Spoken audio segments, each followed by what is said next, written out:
The sky above Vareth 4 burned orange as another explosion lit up the distant mountains. Sergeant Daniel Carter kept his eyes on the horizon while his squad rested behind a broken wall. The ceasefire between the Valdari Empire and the Krethian Dominion was supposed to bring peace to this border planet, but peace never lasted long in this part of the galaxy. Daniel was 32 years old and had served in the United Earth Coalition for almost 10 years. He had seen enough war to know that the silence before violence was always the most dangerous time.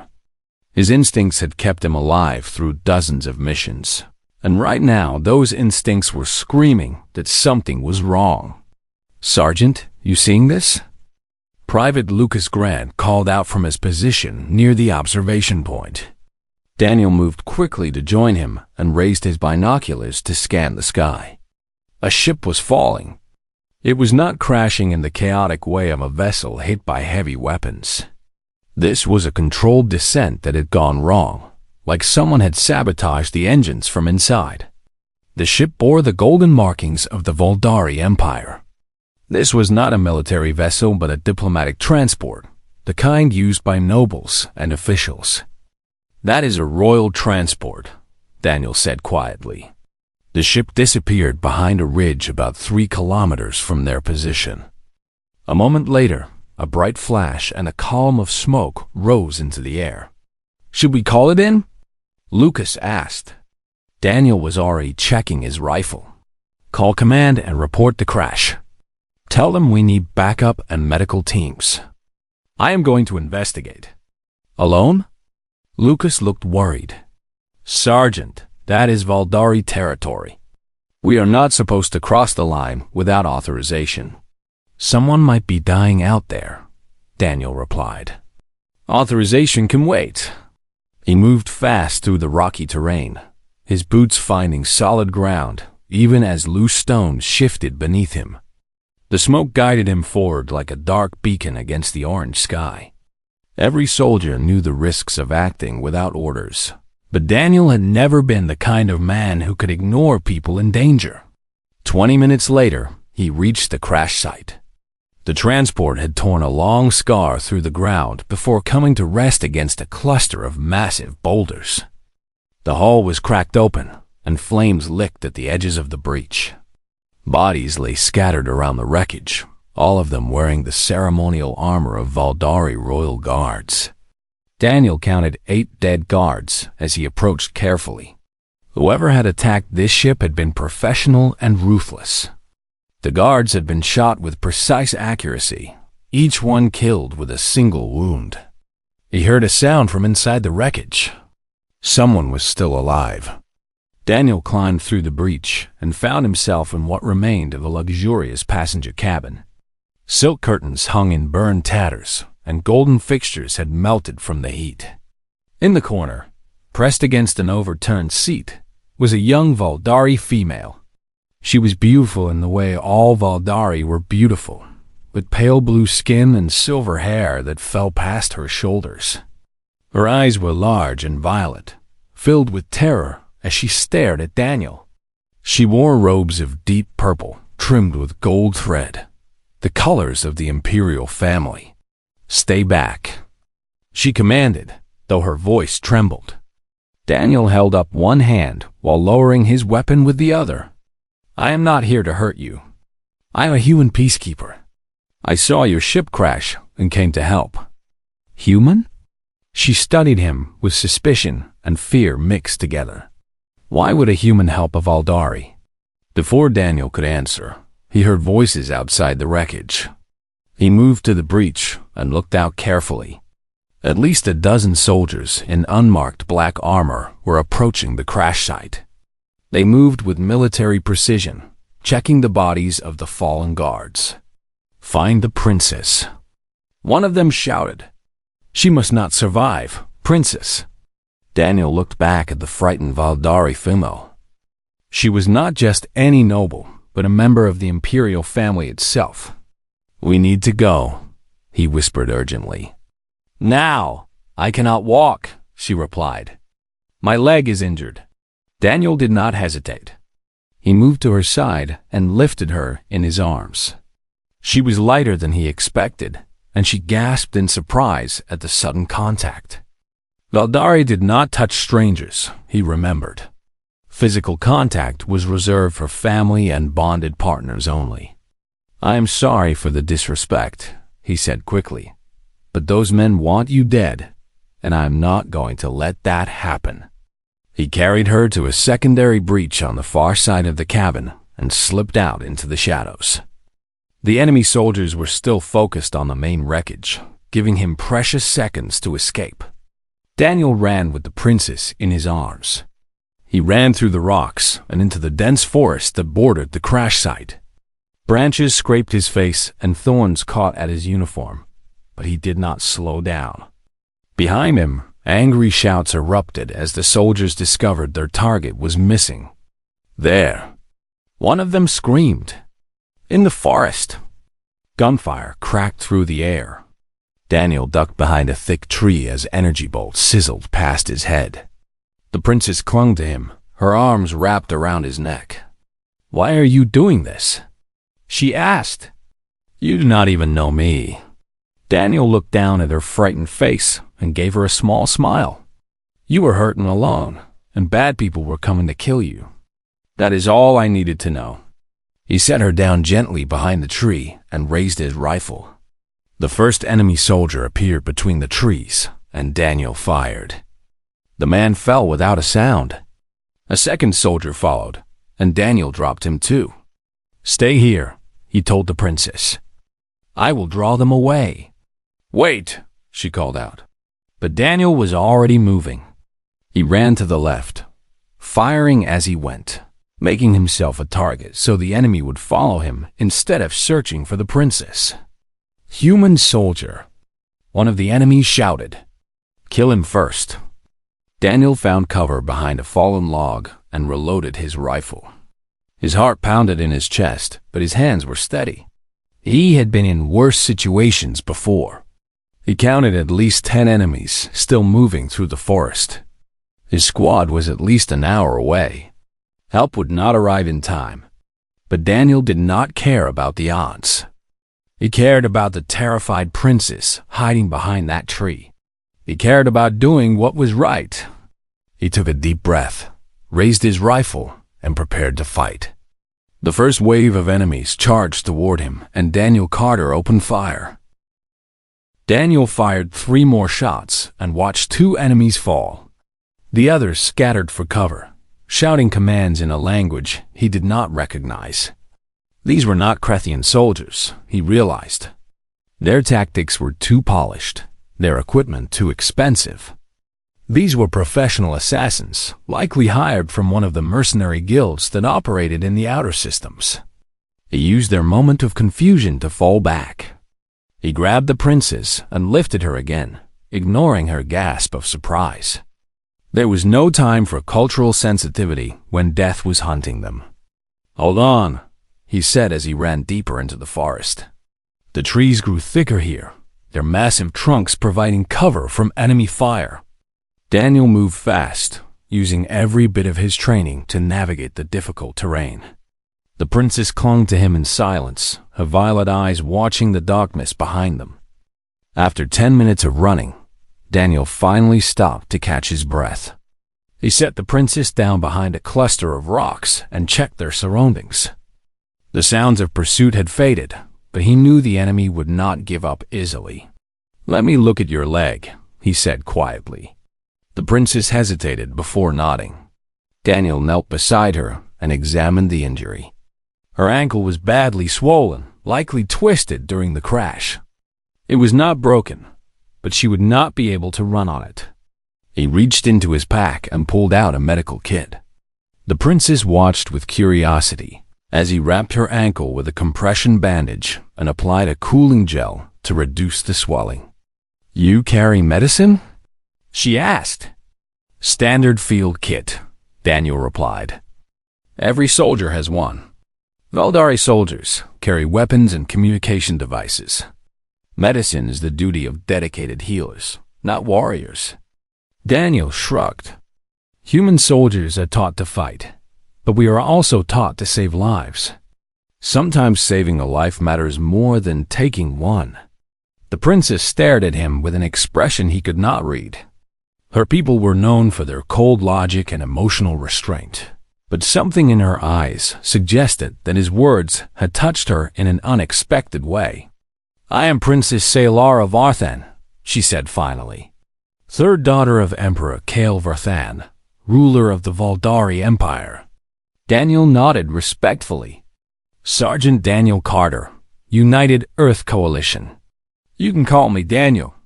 "Daniel," she repeated, testing the name. "Why did you save me? Humans and Valdari are not allies. My people have treated yours with suspicion since first contact. Many of my kind consider humans to be primitive and emotional." Daniel finished wrapping her ankle and sat back. "Do you think I am primitive?" Salara was quiet for a long moment. "I think you are confusing. You risk your life for a stranger. You carry medicine to heal enemies. You speak to me like an equal, even though I am royalty. Nothing about you matches what I was taught about humans." "Maybe what you were taught was wrong," Daniel said gently. Before she could respond, a branch snapped somewhere in the forest. Daniel grabbed his rifle and pushed the princess down behind the rocks. He waited in tense silence, scanning the darkness. A small animal emerged from the bushes and scurried away. Daniel let out a slow breath and relaxed slightly. "We need to keep moving," he said. "Do you know who sent those assassins?" Salara's expression grew troubled. "I suspect my cousin Lord Vareth Norkai. He opposes the peace treaty that my father is trying to negotiate. If I die here, he can blame the Krethians and restart the war." "Politics," Daniel muttered with disgust. "Your own family wants you dead. Power makes monsters of everyone," Salara said quietly. "Lord Vareth believes war brings glory and profit. Peace threatens his influence. My death would be a small price for him to achieve his goals." Daniel shook his head. Among humans, family meant everything. The idea of killing your own blood for political gain was something he could never understand. "Can you contact your people?" he asked. "My communication device was destroyed in the crash. I have no way to call for help." Daniel checked his own equipment. His radio had been damaged during the firefight, leaving him unable to reach his squad. They were alone, hunted by professional killers, with no way to call for rescue. "My squad knows where I went," he said. "They will send help eventually. We just need to survive until then." He helped Salara to her feet and supported her weight as they began walking. The forest stretched endlessly in every direction, dark and filled with unknown dangers. But Daniel had survived worse odds before. "You humans are strange," Salara said as they walked. "You feel so much. Fear, anger, compassion, hope. My people suppress such emotions because we believe they make us weak." "Emotions are not weakness," Daniel replied. "They remind us why we fight. They connect us to each other. A soldier without emotion is just a machine." "And what emotions drive you, Daniel Carter?" He thought about the question carefully. "Right now, I feel responsible. I found you, so keeping you safe is my duty. I also feel angry at the people who tried to kill you, and I feel hopeful that we will make it through this." Salara stumbled, and Daniel caught her before she could fall. For a moment, they stood close together, her face just inches from his. He could see the reflection of starlight in her violet eyes. "Thank you," she whispered. Daniel helped her regain her balance. "Save your thanks for when we actually survive." They continued through the forest for another hour. The night grew colder, and Salara began to shiver despite her thick robes. Daniel removed his jacket and draped it over her shoulders. "I cannot take this," she protested. "You will freeze." "I am used to the cold," he lied. "Besides, humans run hot. We generate more body heat than most species." Solara looked at him with those strange, unreadable eyes. "You are a terrible liar, Daniel Carter, but I appreciate the kindness." Finally, they reached an old mining cave that Daniel had spotted on his reconnaissance maps. The entrance was hidden behind thick vegetation, making it an ideal hiding place. "We will rest here until morning," Daniel said. "My squad should reach us by then." He helped Solara inside and checked the cave for dangers. It was empty, just bare rock and old equipment left behind by miners long ago. He gathered some dry wood and started a small fire, careful to keep the flames low so the smoke would not reveal their position.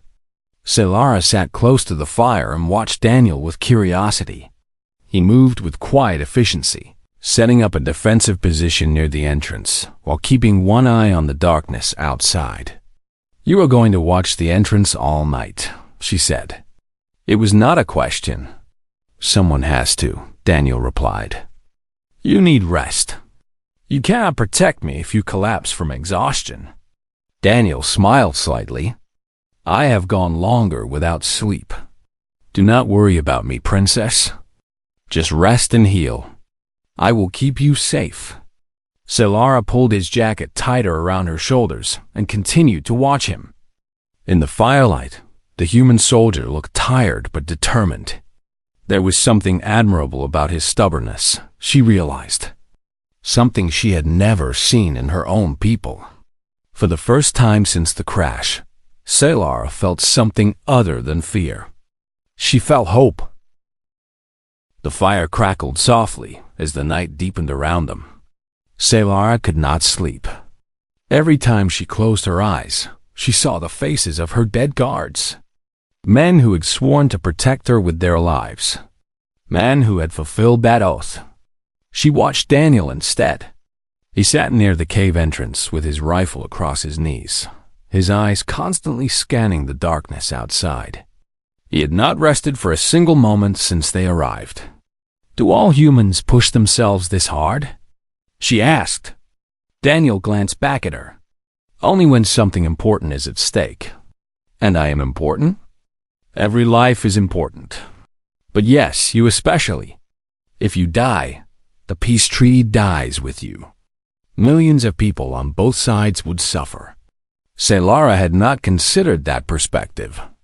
She had always viewed the treaty as her father's political project, not as something that affected ordinary lives. But Daniel saw the bigger picture. He understood what peace meant for soldiers like himself. "Tell me about your home," she said. "Tell me about Earth." Daniel was quiet for a moment. "Earth is beautiful. Blue oceans, green forests, white mountains. Every part of it is different. Deserts where nothing grows for thousands of kilometers. Jungles so thick you cannot see the sky. Cities with buildings that touch the clouds. It sounds chaotic. It is. But that chaos made us strong. Humans evolved on a planet that tried to kill us every day. Predators, diseases, natural disasters, extreme temperatures. We survived all of it. That is why other species call Earth a death world." Solara had heard that term before. Valdari scientists classified planets by their danger levels, and Earth was rated as highly hostile to intelligent life. The fact that humans had not only survived, but thrived, there was considered remarkable. "Is that why humans are so emotional?" she asked. "Because your world forced you to care about each other." Daniel nodded slowly. "Maybe. On Earth, the lone wolf dies, but the pack survives. We learned early that cooperation was the key to survival. We protect each other because that is how we made it through. Valdari believed that emotion clouds judgment. We train ourselves to suppress feelings so we can think clearly." "And how is that working out?" Daniel asked with a slight smile. "One of your own relatives tried to kill you today. Maybe a little more emotion and a little less cold logic would have prevented that." Solara had no answer for that. Lord Vareth was indeed a product of Valdari logic. He had calculated that war was more profitable than peace and acted accordingly. No emotion had interfered with his decision to murder his own cousin. "Tell me about your family," she said, changing the subject. Daniel's expression softened. "I have a younger sister named Amy. She is 25 now, working as a teacher back on Earth. Our parents died when we were kids, so I raised her myself. Joined the military to pay for her education." "You sacrificed your freedom for your sister?" "It was not a sacrifice. It was an honor. Amy is the smartest, kindest person I know. Everything good in my life came from protecting her. When I look at you, I see her. Scared, alone, in danger. Helping you feels natural because I spent my whole life helping someone like you." Selara felt something warm spread through her chest. No one had ever spoken to her this way. In the Valkyrie court, every word was calculated for political advantage. But Daniel spoke from his heart, without games or hidden meanings. "Among my people, showing such emotion would be seen as weakness," she admitted. "If I spoke the way you speak, I would be mocked and dismissed." "Then your people are missing out," Daniel said. "Emotions are not weakness. They are fuel. Anger gives you strength. Fear keeps you alert. Love gives you something to fight for. The best soldiers I know are the ones who feel deeply." "And what do you feel deeply, Daniel?" He was quiet for a long moment. "I feel lonely. I spend months away from home, fighting battles that never seem to end. I miss my sister. I miss having someone to talk to who understands me. Tonight is the first real conversation I have had in months." "I understand loneliness," Selara said softly. "I am surrounded by servants and guards every day, but none of them see me as a person. To them, I am a symbol, a political piece to be moved around the board. You are the first being who has treated me as myself, not as a princess." Daniel met her eyes across the fire. "Wow, right now you are not a princess. You are just Selara, a person who needs help. And I am just Daniel, a man trying to do the right thing." She smiled, and Daniel realized it was the first time he had seen her smile. It transformed her face, making her look younger and more alive. "I like that," she said. "Just Selara and just Daniel." They talked for hours after that. Daniel told her stories about Earth, about the oceans and the mountains and the cities. He described human customs like birthday parties and weddings and holidays. Selara listened with fascination, asking questions about everything. In return, she told him about Valdari culture. She explained the strict hierarchies, the ceremonial traditions, the ancient codes of honor that govern every aspect of life. She described the beauty of her home world with its crystal towers and floating gardens. "It sounds wonderful," Daniel said. "It is beautiful but cold. We have created paradise, but we have forgotten how to enjoy it. Valdari do not laugh or sing or dance. We observe and analyze and plan. Your way of living seems so much more alive. Maybe that is why the universe put us together," Daniel suggested. "So we could learn from each other." Selara considered that. In Valdari philosophy, there were no accidents. Everything happened for a reason. Perhaps meeting this human soldier was her destiny. As the first light of dawn began to filter through the cave entrance, Daniel suddenly tensed. He raised his rifle and moved silently toward the opening. "What is it?" Selara whispered. "Movement outside. Stay quiet." Through the vegetation covering the entrance, Daniel could see shadows moving between the trees. The enemy had found him. He counted at least 8 soldiers surrounding the cave. There was no way to escape without a fight. "Selara," he said calmly, "I need you to stay behind those rocks no matter what happens. Do not come out until I tell you it is safe." "Daniel, there are too many." He looked back at her with steady eyes. "I have faced worse. Trust me." He checked his rifle one last time and took a deep breath. The enemy soldiers were getting closer. In seconds, they would discover the cave entrance. Daniel stepped outside and opened fire. The sound of gunshots shattered the morning silence as the battle began. Daniel's first shot dropped the lead soldier before the man could even raise his weapon. The others scattered, diving behind trees and rocks as Daniel pressed his attack. He moved with deadly efficiency, using the terrain to his advantage. Every shot found its mark. Every movement was precise and controlled. 3 more enemies fell in the opening seconds of the fight. But these were professional mercenaries, not frightened conscripts. They recovered quickly and began to coordinate their response. Energy bolts streaked through the air, forcing Daniel to retreat toward the cave entrance. He felt a searing pain as one shot grazed his left arm. He ignored it and kept firing. 2 more enemies down. That left 3. One of them tried to flank him, circling around toward the cave. Daniel spotted the movement and adjusted his position. His rifle barked twice, and the flanking soldier collapsed. The remaining 2 mercenaries charged together, hoping to overwhelm him with speed. Daniel shot the first one in the chest, but the second reached him before he could fire again. The mercenary crashed into Daniel, and they both went down. The enemy was bigger and stronger, his fists hammering into Daniel's face and ribs. Daniel blocked what he could and searched desperately for an opening.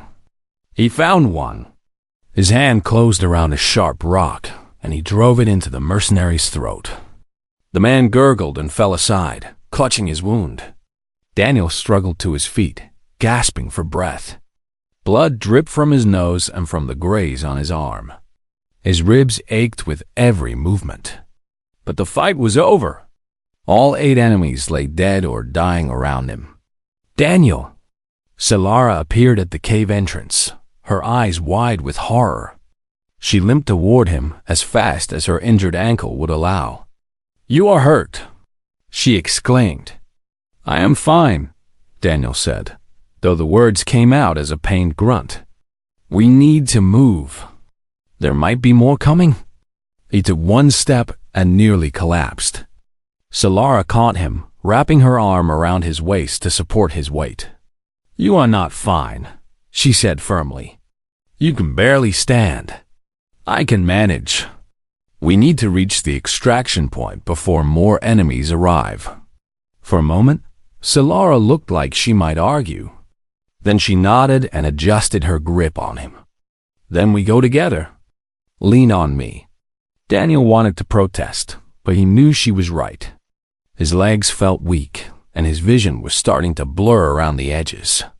He had pushed himself too hard for too long. They moved through the forest slowly, supporting each other. Solara bore his weight despite her injured ankle, refusing to let him fall. Daniel guided them toward the extraction coordinates, checking his compass between waves of dizziness. "Why do you keep fighting?" Solara asked as they walked. "You could have hidden in the cave. You could have let them take me." "No one would have blamed you." "I would have blamed me," Daniel replied. "That is enough. You barely know me. Why does my life matter so much to you?" Daniel stopped and turned to face her. Even exhausted and bleeding, his eyes were steady and clear. "Because protecting innocent people is what makes us human. Not our bodies or our biology. Our choices. I choose to be someone who helps others, even when it costs me everything. That is who I am. That is who I want to be." Solara stared at him in wonder. She had studied humans in books and reports, but nothing had prepared her for the reality of them.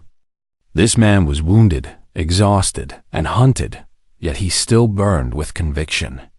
His spirit was unbreakable. "You taught me something, Daniel Carter," she said softly. "You taught me that protecting someone is not weakness. It is the greatest strength." Before Daniel could respond, the sound of engines filled the air. They both looked up to see a dropship descending through the trees. The markings on its hull were human, the symbol of the United Earth Coalition. "That is my squad," Daniel said with relief. The dropship landed in a small clearing nearby, and soldiers poured out with weapons ready. Leading them was a young officer with worried eyes.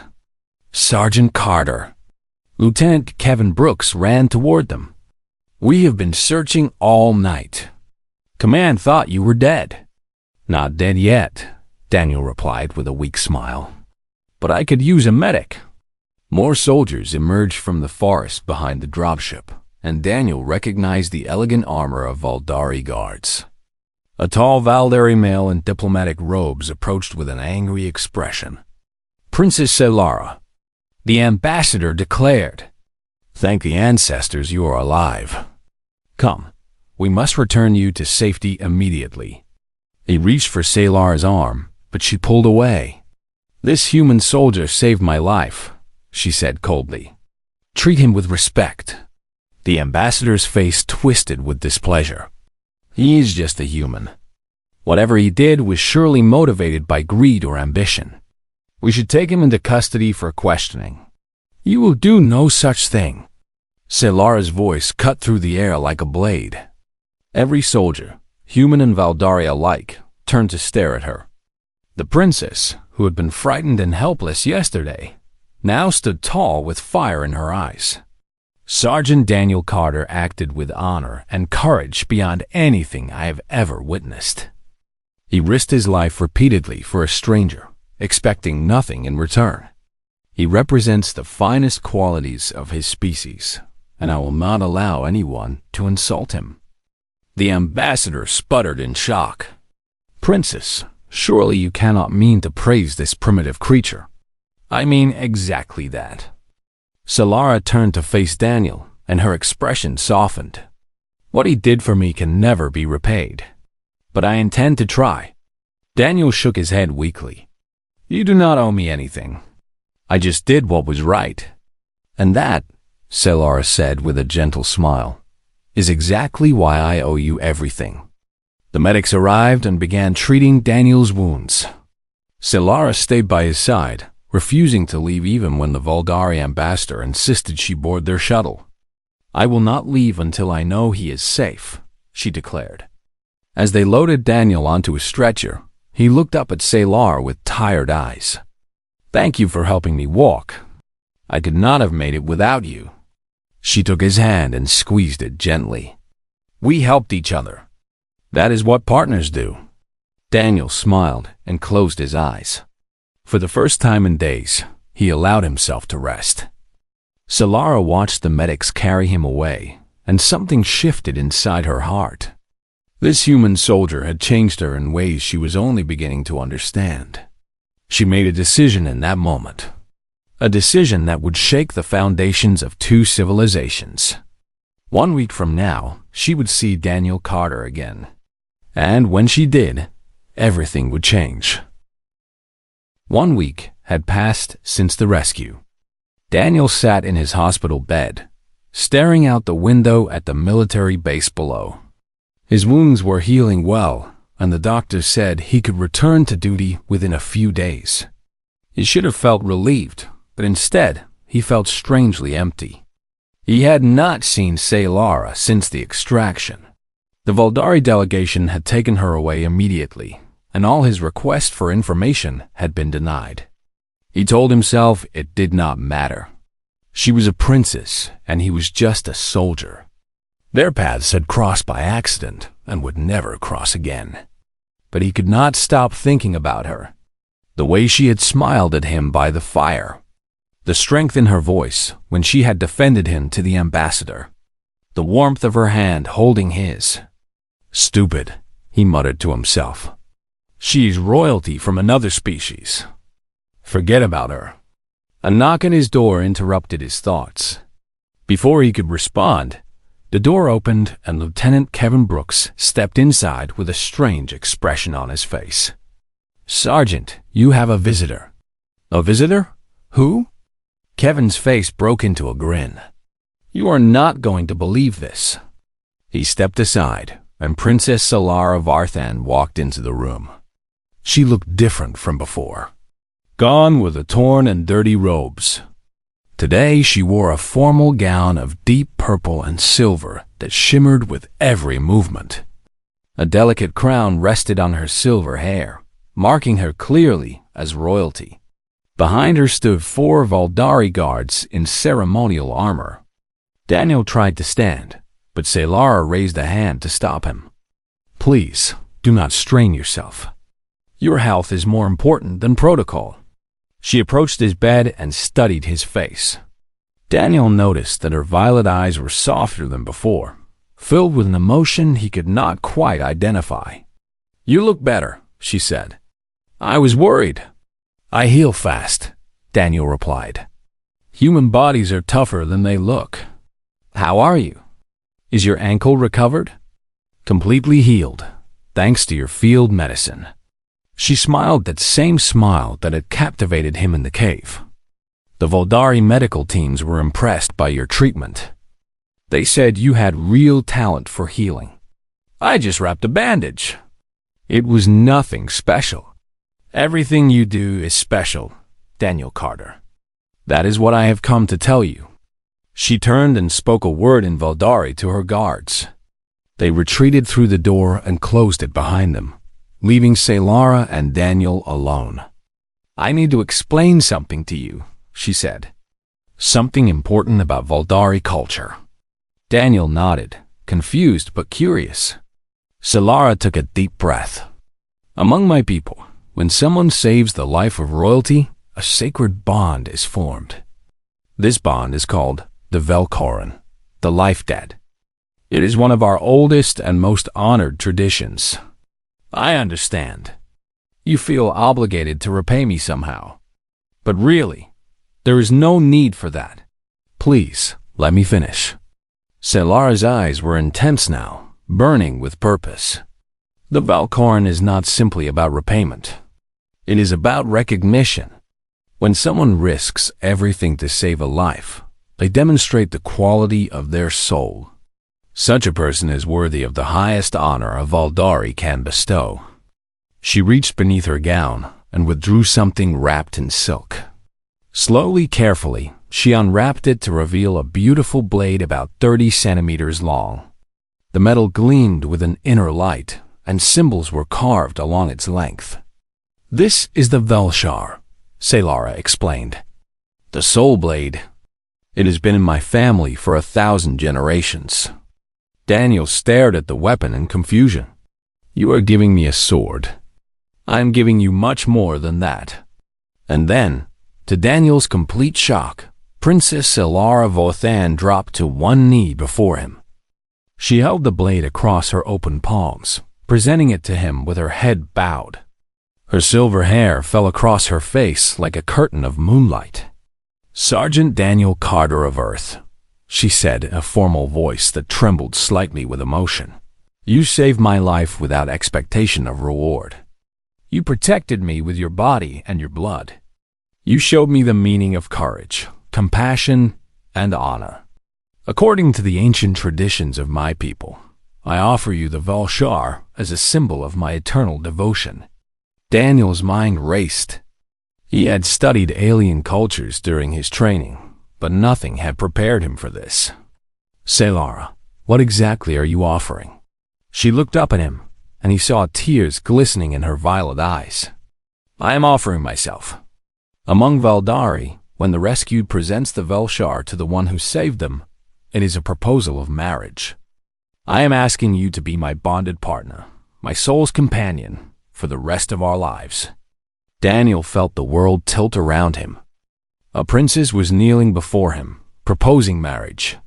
It was impossible. It was insane. It was the most wonderful moment of his life.